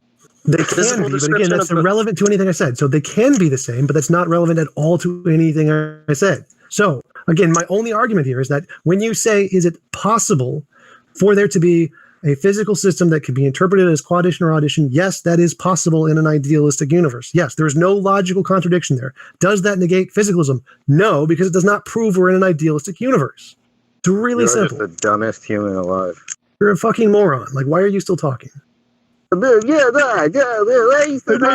an objection to anything said? No, you're just full of shit. Yeah, I did. I pointed out the objection that you can't point to anything other than a normative virtue that differentiates the two possible worlds in question. But you're too stupid to know what any of that is. I didn't say there was a difference except for idealism. I said that's not a comparison between the two universes, you fucking moron. That's not the point. But Tjump, you're saying that in one universe, it's possible that there's some sort of idealism that's true. And then, right? That's what you said. Sure, idealism can be true. It's just possible. What needs to just be cleared up is if physicalism is false in virtue of that possibility. That is what's, like, I've tried to say this like 20 times. That is what's tripping Tjump up. Okay, well, it's not clear to it's not clear to It's not tripping me up. It's just simply false. It is not. Wait, no. 1 second. When I say tripping you up, I'm not saying that. I'm not even saying that you're wrong. I'm just saying that's the stumbling block with the argument. That's the thing that's not going through for you. You agree? No, I understand what you're saying. Just false. It is not the case. I'm not even making a false. I'm not even making a claim about. I'm not even making a claim about which way it is. Whether it's like. Not you. I'm saying the argument itself to say that physicalism makes it logically impossible for there to be two systems that can be interpreted in multiple different ways is false. Physicalism does not entail that logical possibility and logical necessity that is false. No, it can still be possible. Physicalism does not entail. It's logically impossible that God exists. Like, right. Physicalism just says it is not the case that God exists. Tjump, let me just do it like this with you. Bullet points. You grant that idealism is logically possible, right? Yes. And what you don't grant is that if it's logically possible, then physicalism is false, right? Yes. That's what's tripping him up. Someone just needs to clear that up if they believe they can. Thank you for saying that for the 10th time, Isaac. You're so succinct, dude. Yeah, I am saying it for a reason, and I'm saying it succinctly because it's obviously what he's hung up on. If you disagree, you're just being dumb. That's clearly what's So we all agree. Agree, but you just seemingly have to keep repeating it. Well, then maybe someone should like just really address that and clear that up, because I'm seeing a ton of people move on to later phases in the conversation without clearing up this fundamental thing.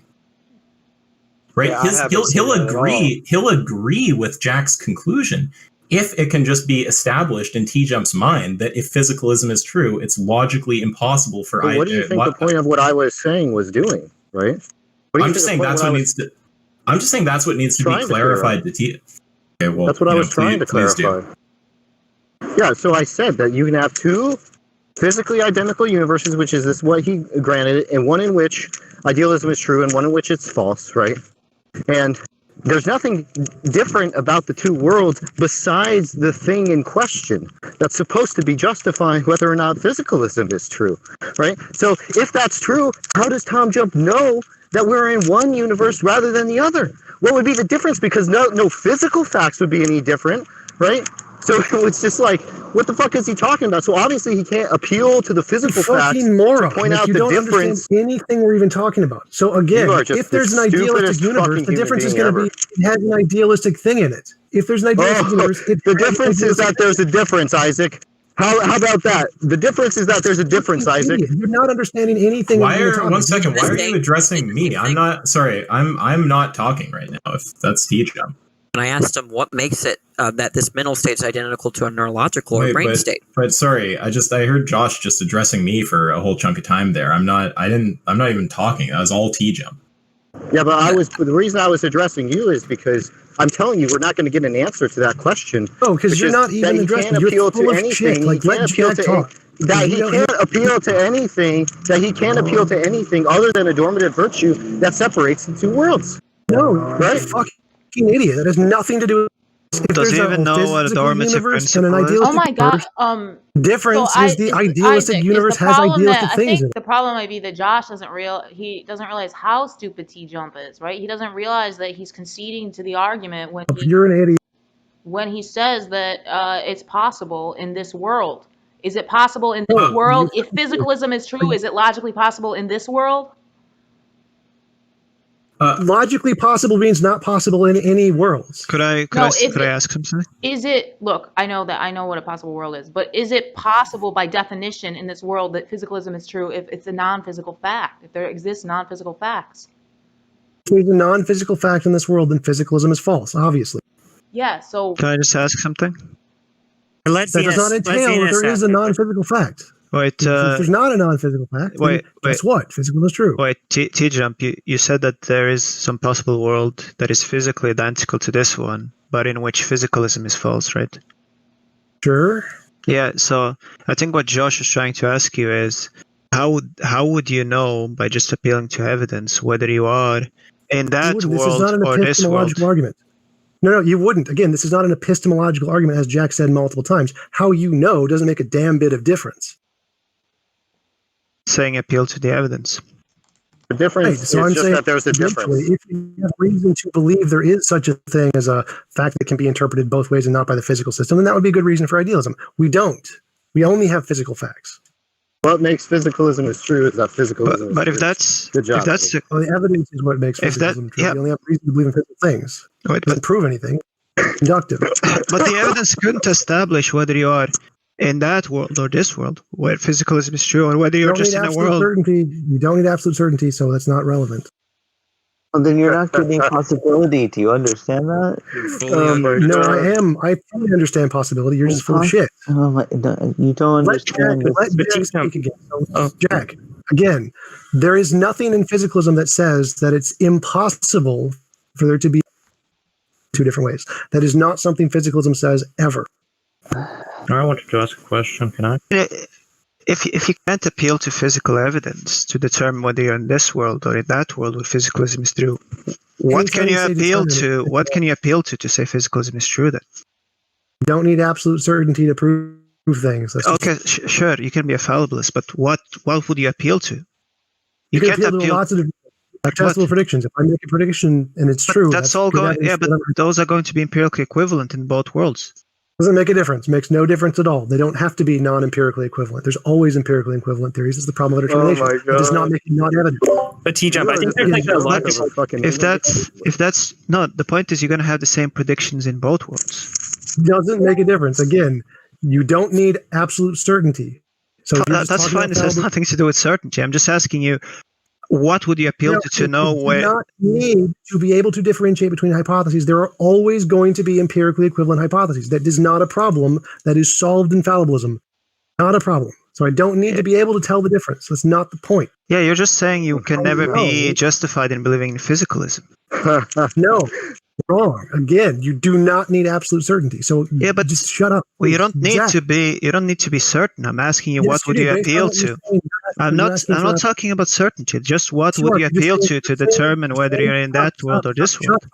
You're saying you need to be able to differentiate between hypotheses. No, you fucking don't. You do not need to be able to have one evidence that invalidates the alternative. That is false. And then you're just saying you're unjustified in believing in physicalism then? No, that's not all what I'm saying. You're just full of shit. So go back. Yeah, this guy is retarded. I'm sorry. A quick question. Shut up. No, I'm done with that. Jack, explain how in physicalism it's logically impossible for there to be a physical system that could be interpreted into. Well, I mean, the point is that if you're granting that it's logically possible to appeal to the same physical facts in support of both attributions, then you're just conceding the underdetermination. And the problem of underdetermination is a real thing in all of science. I can grant that, but how does that logically necessitate that physicalism is false?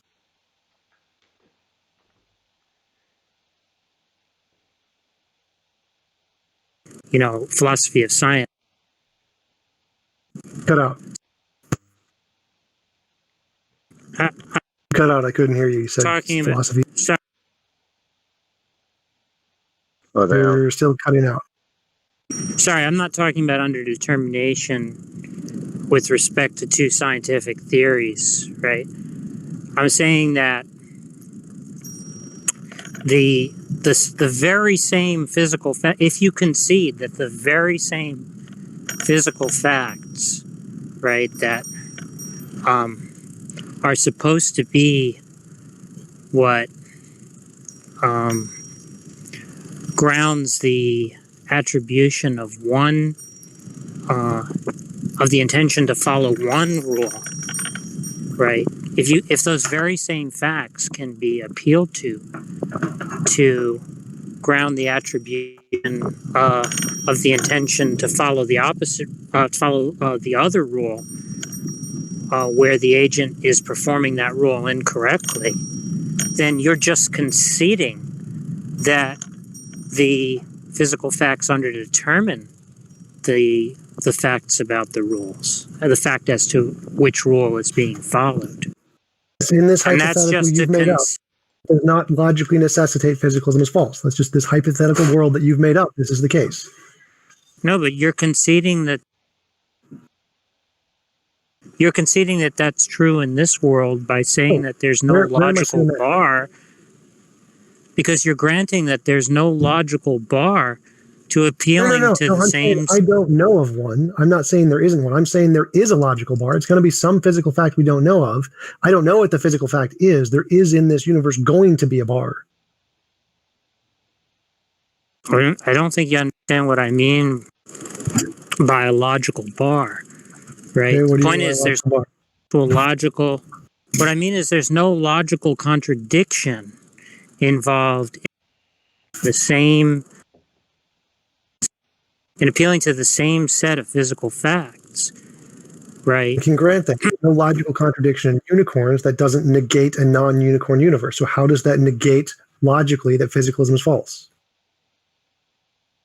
Because the point is that what the underdetermination thesis is, right, is the thesis that the physical facts underdetermine the normative facts.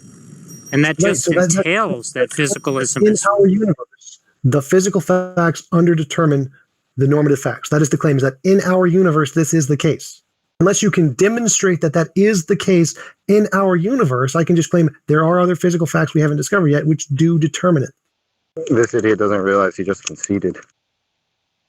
Go on. Go ahead and say respond. You see, the rule following argument is an argument about all possible worlds. Right? It's basically saying that in every possible world, you can always appeal to the same physical facts, right?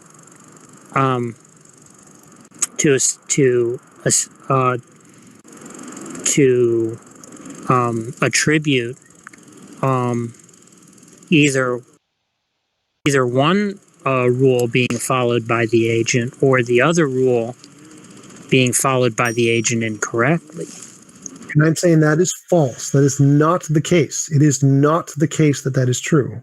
There is, in the physical universe where it's just purely physical, it will be determined by physical forces. So I'm saying that that assumption that this applies to all possible worlds is false. But you're not showing the logical bar to do. Logical bar, because I don't know what the logical bar is. It's whatever the physical difference is. Whatever the physical difference is between quaddition and oddition, that's going to be the logical bar. I know what that is? No, because we just made these concepts up. In a physical universe where there is quaddition and there is oddition, the difference is going to be physical. It's going to be a physical difference. There's lots of different kinds of physical differences that can distinguish between these two things, but there's going to be one of them that does in a physical universe. Yeah. But again, I don't think you're understanding what I mean by a logical bar. Then what do you mean by a logical bar? I've asked you that like 3 times. So again, I'm saying that if there is a universe where there's quaddition and oddition, there is going to be a physical difference. And whatever that physical difference is, that is the bar. What do you mean by bar? By logical bar, I mean there's something in virtue of which it would entail a contradiction to adduce the same physical facts in support of the other rule. As to the first rule. I don't need a logical contradiction. I don't need the case. You're like asking me what is the logical contradiction in a unicorn existing. I don't need a logical contradiction in a unicorn existing. It's not logically contradictory. Why is it logically impossible for this to be the case under physicalism? You're just asserting that you want a law that proves it's not. I don't need that. You hold the burden of proof here. You have to show that it's logically impossible for this to be the case under physicalism, and you haven't. I think you touched on something interesting, which was the possible worlds thing. Can you elaborate on that, Jason? Who's this guy? I'm not sure what you're asking. You said the laws of physics could apply differently in other worlds. There could be one universe where gravity is, or one possible world where gravity is 10 times stronger, and one possible world where gravity is 10 times weaker, one possible universe with a universe with a unicorn, one without a unicorn. Possible worlds just means all the logical possible ways that worlds could possibly be. So, Jack, you're making the argument that this argument you've presented logically applies to all possible worlds. Could those two worlds about the gravity be physically identical? Irrelevant to the fucking conversation. Remember, I also said there's a universe with a God in it. Irrelevant. So don't fucking ask questions about that. So, Jack, you're saying that your argument is logically necessary in all possible worlds. How? Because I'm saying it's not. I'm saying no, it's not necessarily the case in all possible worlds, that there is a case where there is a physical system that can be interpreted in 2 different ways with no physical difference. I'm saying that is not logically necessary. There is no logical contradiction in a physical system existing and being determined purely by the physical system. There's no logical contradiction in that. The idea... Oh shit, what? Really? You cut out again. You said the idea and then stopped talking.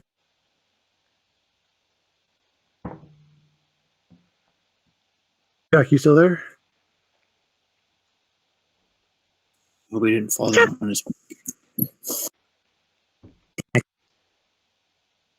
The idea is that, the idea is that that if it's possible to have the same identical, if it's possible to have the identical physical facts and still have a difference with respect to the normative facts, that the underdetermination thesis is true. Because the underdetermination thesis is a thesis about possibility. Right. So I can grant that's possible in a possible universe, but how does it is true about our universe? Determination thesis is true. That just entails that physicalism is false. No. For the underdetermination thesis to be true, there needs to be a physical system that can be interpreted in two different ways that isn't determined by physical differences. Unless you can prove that is the case, then it isn't truly possible. That's what you granted, you idiot. No, the possibility does not prove necessity, you idiot. Possible unicorns exist does not prove unicorns exist. So again, you have to show, shut up. So Jack, you have to show how exactly the possibility that there could be an idealistic universe proves necessity that physicalism is false. Because you haven't done that. You just said it's possible there is an idealistic universe. Yes, there is. Does that prove physicalism is false? No. Does not prove this universe has that property. You've listed a property. You said this is a property that applies to all possible worlds. And I'm saying no, that property does not exist in this universe. It can't exist in other universes. It doesn't exist in this one.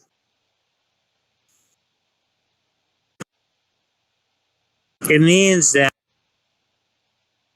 you're cutting out. I can't hear you. It means that there's like a fundamental incongruity between the physical facts and the normative facts. That's what if it's true. Only if it is the case that there is a set of physical facts that can be interpreted in two different ways. If there is a set of physical facts that can be interpreted two different ways, then there is an incongruity. If it is not the case that there is a set of physical facts that can be interpreted in two different ways, then there is no incongruity. You've granted that there can be the same physical facts and different normative facts. Can be is the case. There can be unicorns does not prove there is unicorns. You're making the same argument that the same mistake Plantinga does with his argument from modal ontological argument that from possibility equals necessity. Not the case. It is possible to have an idealistic universe. It is not necessarily the case that all universes have this property you're describing. Whether unicorns exist or not is a contingent thesis, right? But the underdetermination thesis is a necessary one. No, I'm saying that's false. I'm saying that's just a bald assertion. I'm saying it is definitely a contingent thesis. But you've conceded the argument. No, I've conceded it's possible. I have not ever conceded it's necessary. I've not ever conceded that at all. But if you concede that it's possible for the physical facts to be identical and for the normative facts to differ, you're just conceding the underdetermination thesis. No, I'm conceding that it's possible in some universes. I never under any circumstances conceded it was necessary, which means I never under any circumstances conceded it applied to our universe. If it's possible does not equate to. I hate it when Jack is like good cop because it's like this guy is just retarded. Would you stop talking, Jack? Jack, what is your response? So again, I still it's possible unicorns exist does not entail unicorns exist in every possible universe. Your principle is possible. It is contingently possible. There is nothing about your principle that is necessary. Well, it's only a contingent principle that applies to some. Stop talking. It's only a contingent principle that applies to some possible universes, not all possible universes.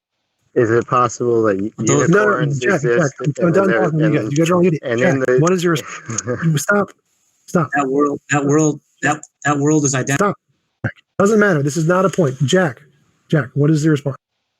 Well, it just seems like you're not understanding what the underdetermination thesis is.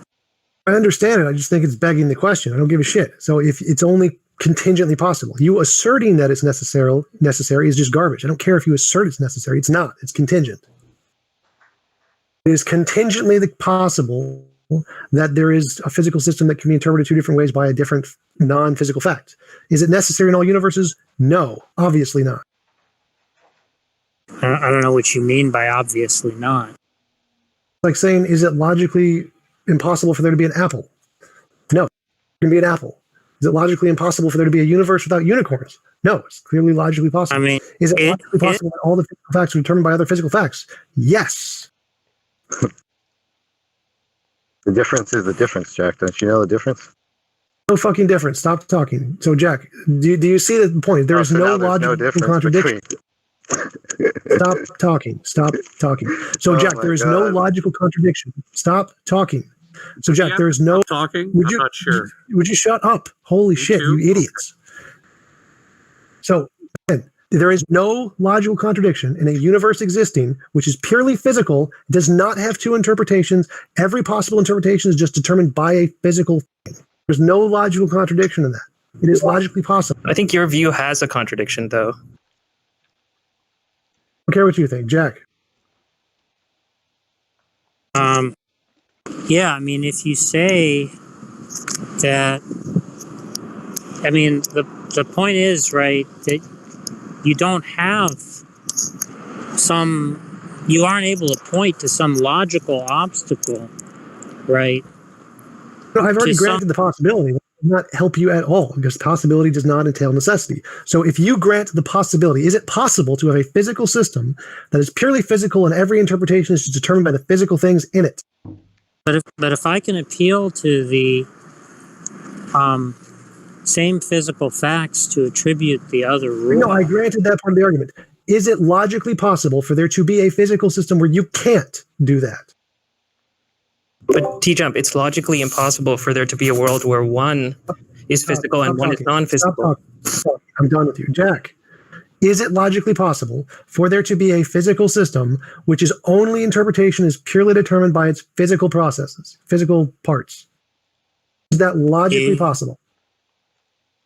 Are you asking, is it logically possible for the physical facts to not underdetermine the normative facts? A physical universe with one electron and no normative facts at all. I'm talking, Jack. So is it logically possible for there to be a universe with just an electron? No normative facts, just purely an electron, no physical. Stop talking. Holy shit. I busted up. Is it possible? Pretty much Is it possible for there to be a physical universe with nothing but an electron, no normative facts at all? Is that logically possible? Sorry, it broke up for me. So, is your question... Is it logically possible for a universe which is purely physical and is only like a single electron, nothing but an electron, no normative facts at all? Is that logically possible? Yeah, but that's irrelevant. That proves that it isn't necessarily the case that your case exists in all possible universes. That proves you wrong. So if it's possible for the universe to exist, all possible universes in which there are normative facts. It's possible there are universes which are purely physical. Yeah, that's not the problem. Wait, no. Remember, so again, you're saying if physicalism is true, then it is logically impossible for it to be the case that there is a physical system that can be interpreted in two different ways. If you grant it's logically possible for there to be a physical system of a universe with one electron that doesn't have this problem, then it isn't logically impossible. Sorry, that broke up for me. Yeah, the issue is that if there are normative facts, right, in every possible world in which there are normative facts, the physical facts will underdetermine them. No, so that part I reject. So just stick with the universe with one electron. There's a universe with one electron. It's purely physical, no normative facts in it. Is it logically contradictory for that universe to exist? Yeah, but that's irrelevant. That's exactly my point, because you keep arguing that under physicalism, it is logically impossible for your description to be the case. Yeah, what I'm saying is, do you understand that in the universe? Stop talking. Stop talking. No, let me just explain this really quick, please. Stop. You're repeating. So your argument entails. Stop. I'm not going to listen to you. Stop. Well, you should listen to smarter people, man. Stop.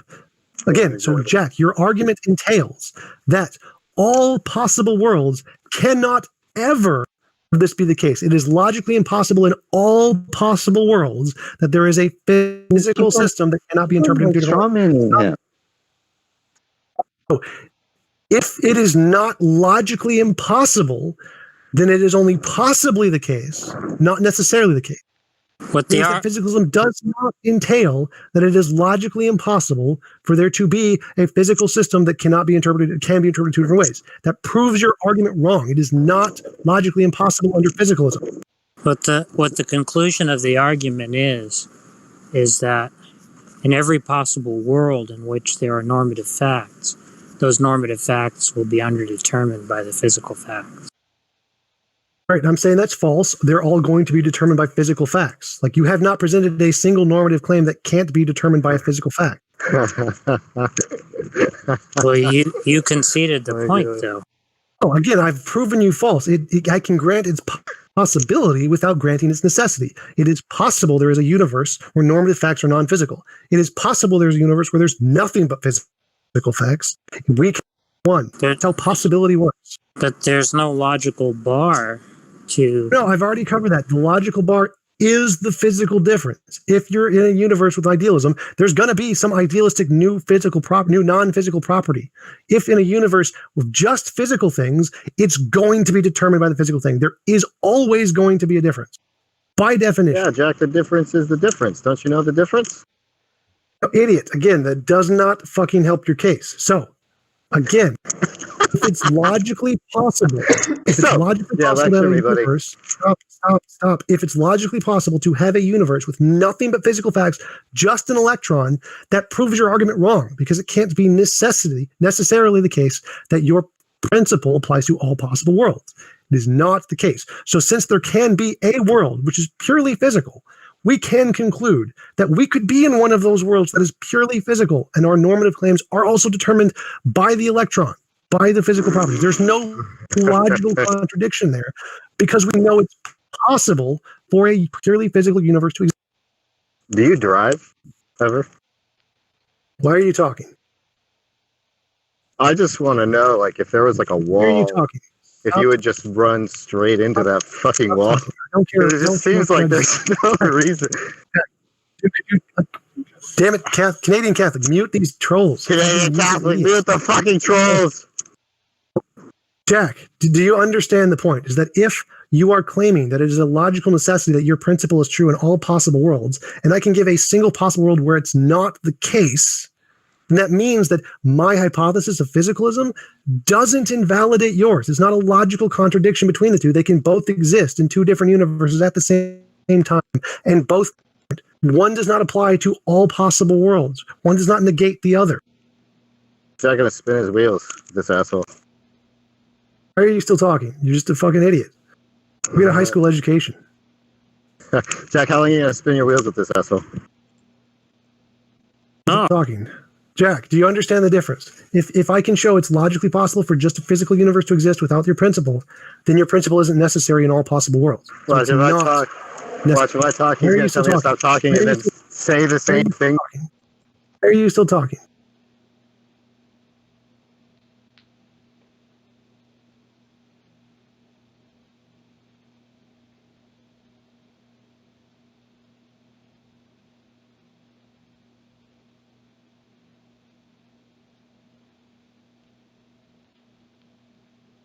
Again, all I've heard is that it's possible that this is the case. That's easy. That means nothing.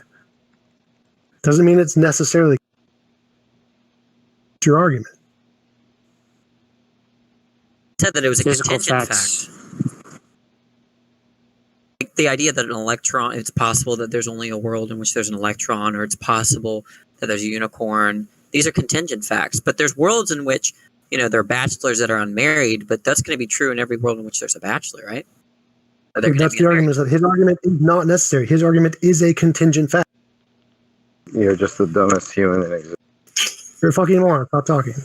I think, again, we can show that that's the case, because if there's a universe with an electron, then this statement doesn't follow. There is a physical universe with just purely physical systems that could be interpreted different ways, and it's all purely physical. Nothing non-physical about it. You don't understand the argument, buddy.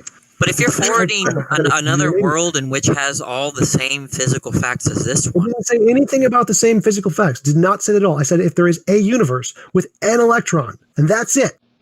Sorry, Phillip, purely determined by physical facts. No interpretation. There's no interpretation there at all. Right, but we already said that was possible. But he already explained that that's a contingent fact. That proves him false. But he's arguing his principle isn't just contingently true, it's necessarily true, which means it would have to be true in this universe with the electron. If it's not, why are we debating doesn't apply. why are we debating about what Jack would say when Jack is just here? Let's just let Jack talk to Tjump. It's like the problem is you're talking about universes where you're talking about universes where you're assessing physicalism versus idealism. The universe you described with just one electron isn't one of those universes, so that's why it's not relevant. Idiot, that wasn't the point of the argument. So again, the point of the argument is to prove it's not logically necessary. His principle is not logically necessary. I don't think so. Let me try to explain I don't this. Want to right? anything you have to say. More. I haven't talked to you. I haven't talked to you yet. So, but look, what he's saying is logically necessary is not that in every world in which there are physical objects, there are normative objects or normative properties, right? What he's saying is that like when you bring up the thing about there being an electron or whatever, right? He's saying he's willing to grant that that's possible insofar as you agree that that world is such that there aren't normative properties. Right. His point is that if you want to say that there are physical objects, right, and there are normative properties, those normative properties are going to be underdetermined by the physical properties, right? Now, if there's worlds in which there's physical properties, but there's no normative properties, he's saying he's agreeing that that's possible, but that's not what he's saying is necessary. He's saying if there are worlds in which there are physical and normative properties, then the normative properties will be underdetermined by the physical properties. Right, and I'm saying he's begging the question, assuming that's the case, because he has presented no normative facts that can't be determined by physical systems. His argument has nothing to do with that. It's just simply saying if there is a physical system that can be interpreted in two different ways, assuming normative, then that disproves physicalism. So I can say there is no such system in this world. Is it possible? Yes. Is it in this world? No. Again, it fails completely because if there is possible for a universe with an electron without this case, then all the things, including the normative things, could be built on by just electrons.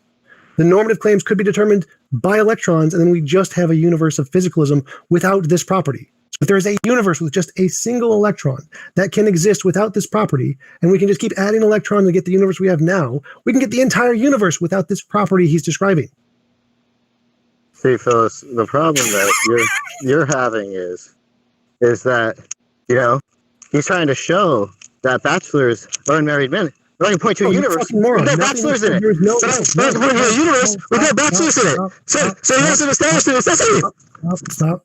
So again, there's no logical contradiction in anything I just said. There is no logical contradiction in a universe with normative claims and just being electrons existing. That is not a logical contradiction, proving his statement false. He's not saying that. He is. That's exactly what he's saying. He's saying that it's not logically possible for there to be a universe with normative claims that is just physical. That is his argument. He's arguing that is logically impossible.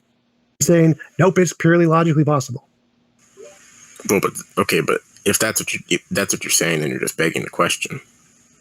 No, saying something is logically possible isn't begging the question, you moron.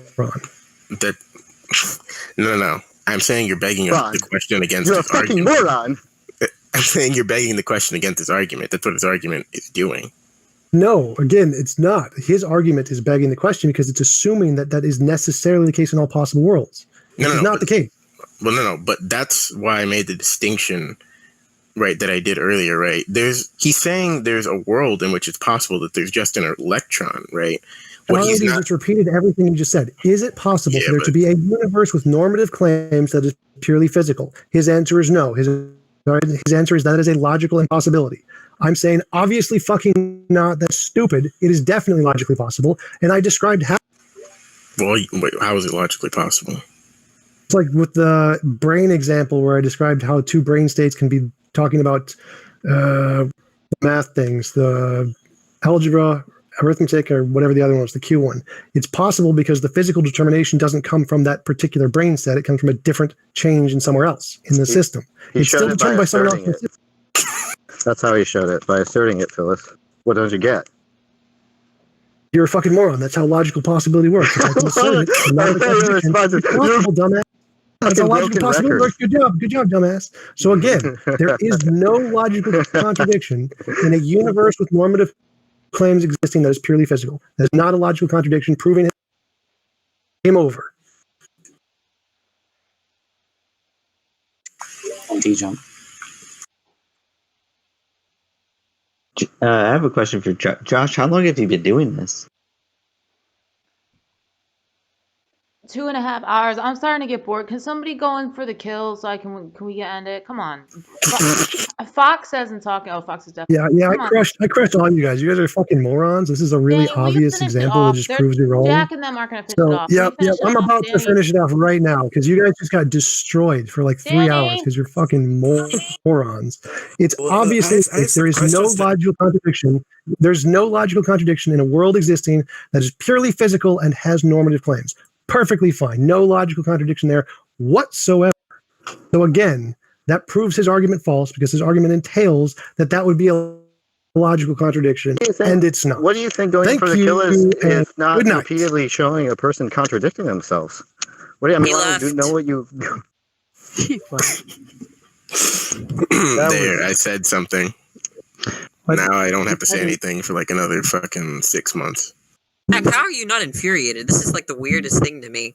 Like that. Yeah, fuck you, Jack. What if Jack was patient the entire time? Like, talking to that poor pre-supper yesterday, and you're yelling at him, and then Tjump, the biggest ass, the king of asshole, in Discord and on YouTube, you treat so well. I have a question. Can I ask everyone a question here?